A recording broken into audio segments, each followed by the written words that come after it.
if there is one force that has transformed India into a rising economic power over the last 20 years, it's clearly India's corporate sector.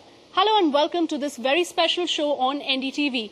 We come to you from Bangalore, India's Silicon Valley, and from Infosys, one such company that has clearly changed the business landscape of the country. This special show is in the run-up to our NDTV Indian of the Year series, and with us, three of India's most respected business leaders. With me here in the studio, NR Narayana Murthy, clearly an icon, someone that all of us admire extremely, and of course the founder and chairman of Infosys, chief mentor of Infosys. Also with me here, Kiran Mazumdar, again an inspiration for many women in the corporate world, chairman and managing director of Biocon India, and also joining us from Pune, Rahul Bajaj, chairman of Bajaj Auto, clearly someone who doesn't need any introduction, and of course a very, very wonderful audience. Thank you all for being with us here on the show.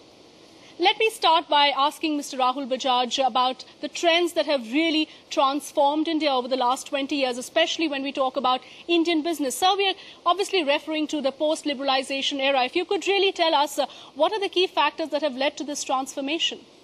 You have almost, Shweta, given the answer yourself, because the 20 years of Indian business in India, Indian business coincides with the liberalization which was started, and hence the logical consequences of that in terms of open markets and tremendous competition, both internal and external, all that came about.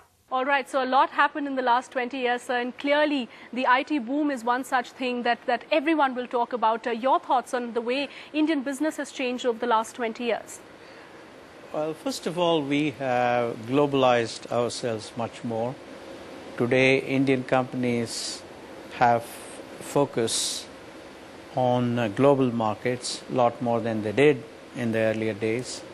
Indian businesses are much more comfortable competing with multinationals here in India. Indian businesses have acquired many companies outside India.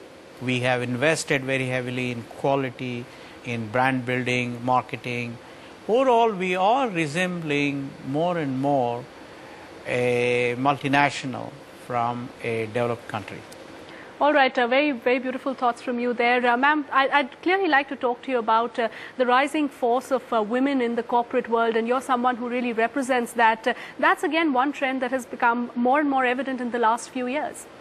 Well, I think apart from, women joining the economic mainstream, I also want to pay a lot of attention and give a lot of credit to the, the young entrepreneurs who have emerged. I mean, this is a new breed of entrepreneurs.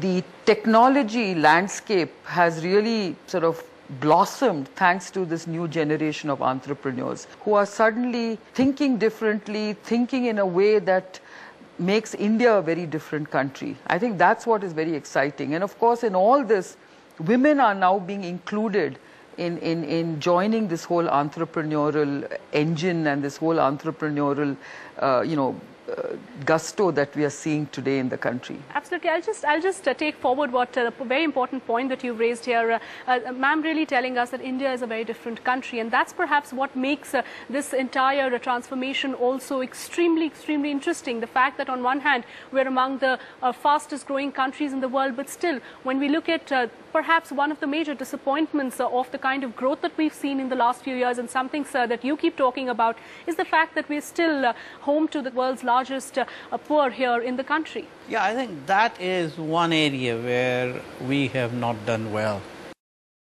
Tuba.com,